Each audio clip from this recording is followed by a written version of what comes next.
There rarely comes a time when we get something that not only has good form, function, and also feel, and today is one of those occasions. This is the T238 Daybreak. This is not only a tracer unit, but also a chronograph too. Before we get into it, it's worth mentioning that this unit was sent in for free for review by T238, but our opinions are our own. Special thanks to them. Let's talk about the packaging, what you get. Overall, the box is very simple and the unit is packed well. You don't get a whole lot, being just stickers, a USB-C charging cable, 2 barrel collets, tightening screws, and the unit itself. Out of the box, the unit will support 19mm barrels while the adapters will cover 16mm, which is most standard Pro Nerf barrels, and a 13mm barrel that's threaded. If you haven't already guessed, this is also compatible with airsoft as well. I'm not sure if there will be a different version of the Daybreak, but this one is labeled carbon fiber on the side, and judging by the build quality, I wouldn't be surprised if this was real carbon fiber. This is a very beefy unit with every external part, besides the side panels, being made of metal. I feel like I also have to throw a special shout out to the instruction manual too. At first glance I thought the whole thing was Chinese, but only the first half is. The second half is in English, which they really didn't have to do, but they did it anyways. That being said, I didn't really feel like I needed the manual. Once I turned it on, the controls were natural to me and navigating through the settings made sense and felt natural. The operating system on it is really smooth and responsive too. Unnecessarily so, actually, though I don't mean that in a bad way. I recorded navigating the menu at 120 frames per second, and even at quarter speed you can still see how smooth you can select options. It's such a small detail, but it really shows the quality of the Daybreak. So let's go over what the Daybreak actually does. Let's start with the tracer.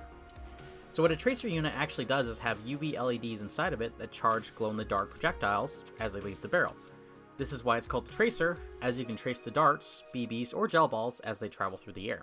Most tracer units have a barrel flash as well. Honestly, this doesn't serve much of a purpose for at least the Nerf hobby, but it's pretty cool. In the settings of the Daybreak, you can also turn off the barrel flash and the tracer separately, which is really handy.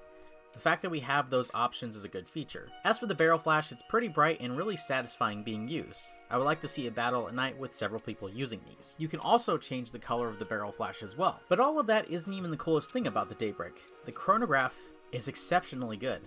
Now, if you're in the market for a chronograph, this is one of the best on the market. I can confidently say that for a couple reasons. For one, you can change the weight and the diameter of the projectile being used in testing.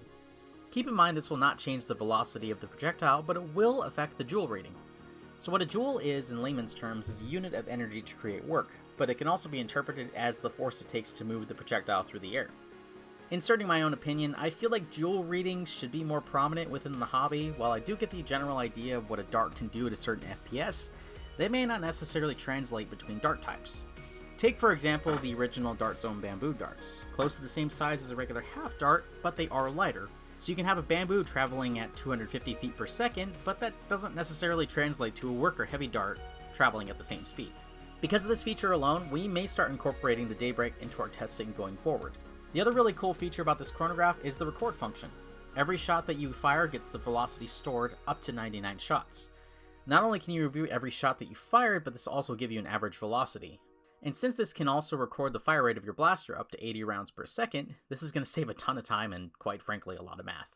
Aside from the main features of the Daybreak, this unit does have some smaller, somewhat overlooked features. One of my biggest gripes about chronographs in general is the battery life.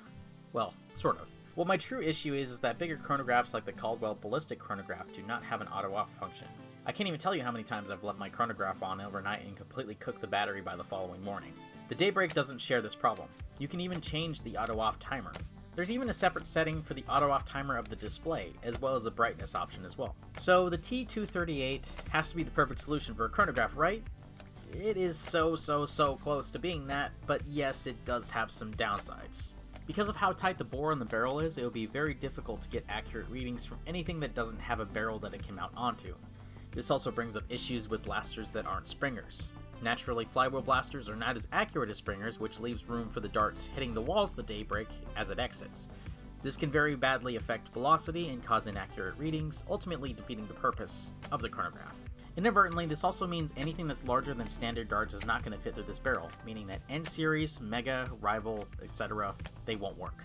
So ultimately, what does that mean for the T238? Well, while it may not replace a standard home chronograph, it is a very compelling option and should not be overlooked. The chronograph itself is very nice and just about everything you need in one package, and the readings are pretty accurate. compared to a normal chronograph anyways. The build quality is really exquisite, and the internal battery with the auto off is really good to have. The RGB and tracer unit are really cool, but admittedly just more of a showpiece than anything. I feel like these things would be utilized more if you had night battles, but it's still awesome. And as of the time of recording, the Daybreak is currently on sale for $100, normally at $160, but for $100 this thing is absolute steal, just for the build quality alone.